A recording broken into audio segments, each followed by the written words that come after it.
Russia understands India's vision of Indo-Pacific, has concerns about Quad, Russian diplomats.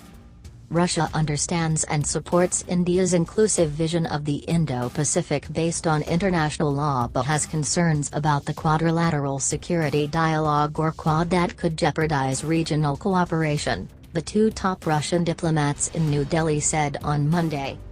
Russian Ambassador Nikolai Kudashev also called for enhanced dialogue between India and China against the backdrop of the military standoff along the line of actual control, LAC, saying this is the key for taking forward relations between the two countries and for regional stability and security.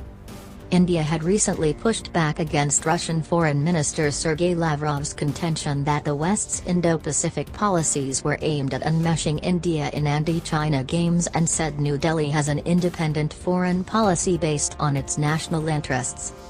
Roman Babushkin, the chargé d'affaires at the Russian embassy, said his country understands the Indian concept for the Indo-Pacific but there is currently no unified vision for the vast region because many countries were promoting their own Indo-Pacific visions.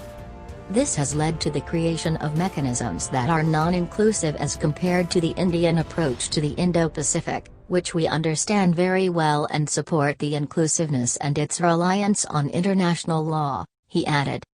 Russia also has apprehensions about the intentions behind such mechanisms. We are facing attempts by some countries to create containment in the region that threaten to jeopardize basic principles for regional cooperation, for example ASEAN centrality and ASEAN unity. That means Quad would be detrimental to inclusive dialogue in the region, Babushkin said. Kudashev too said Russia has no problems with India's Indo-Pacific Oceans Initiative but backed greater engagement within existing multilateral mechanisms such as the Shanghai Cooperation Organization, SCO, Russia-India-China, RIC, and Brazil-Russia-India-China-South Africa, BRICS. Responding to a question on the India-China standoff, Kudashev said he hoped New Delhi's relations with Beijing would reach the same level as the specially privileged and trusted strategic partnership with Moscow. We would naturally, in our capacity as a friend to both India and China, welcome enhanced dialogue between New Delhi and Beijing. We believe that this is the key for the future progress of your ties with China and regional stability and security, he said. Referring to India-China relations, Kudashev said it is not the habit of the Russian government to interfere with bilateral ties between other countries.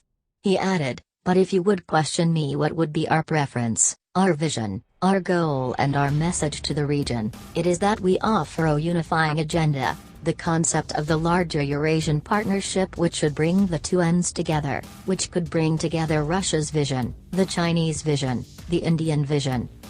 Kudashev also referred to Russia's role in facilitating talks between India and China this year, saying Defense Minister Rajnath Singh and External Affairs Minister S. Jaishankar had profound negotiations with their Chinese counterparts on the margins of SCO meetings in Moscow in September.